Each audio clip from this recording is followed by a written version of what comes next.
BJD ଦଳର ଅନ୍ତକନ୍ଦଳ ପଦାରେ ପଡ଼ିଲାଣି। 4 ଜଣଙ୍କୁ ନବୀନ ଜାରି କଲେ ସୋକଜ ନୋଟିସ।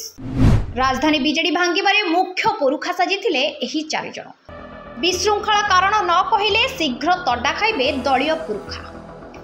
तीव्र हेलाणी भुवनेश्वर बीजेडी कंदल। भुवनेश्वर बीजेडी कंदल अमरेश और बिरंची विरुद्ध में मेड़ी कले बीजेडी कॉर्पोरेटर।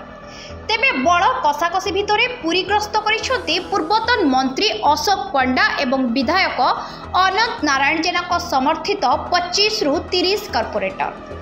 तेबे माने पुरीग्रस्त रे जाउथिबा बेले ठीक सही समय रे बीजेडी कॉर्पोरेटर अमरेश जेना, बिरंची नारायण महासुपकार, राजेश पात्र और बिजु छात्र जनता दल नेता विवेक स्वाई को नोटिस जारी करथिले बीजेडी भुवनेश्वर सभापति सुशांत राउत। कहीं श्रृंखलागत कार्यानुष्ठान निया न जीव तार उत्तर 15 दिन भितर देबाकू नोटिस रे उल्लेख रही। निर्वाचन फल प्रकाश पर ए 2 कॉर्पोरेटर विभिन्न प्रसंग में अशोक पंडा और अनंत जेना को विरोध करने सह तांको विरोध में बयान दे आसुछंती। एबे स्थिति बिगड़बारु कॉर्पोरेटर को ढाल करी अमरेश और बिरंची को पाने देबाकू रणनीति आपणाइछंती।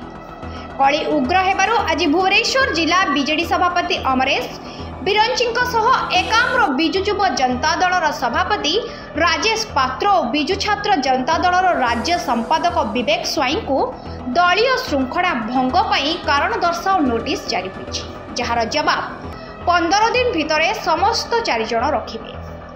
आसंता 2 रु बीजेडी पदयात्रा हेले पदयात्रा पूर्व भुवनेश्वर गोष्ठी कंदल तीव्र हेबा दल पई आगकू अड़ुआ परिस्थिति सृष्टि करिपारे।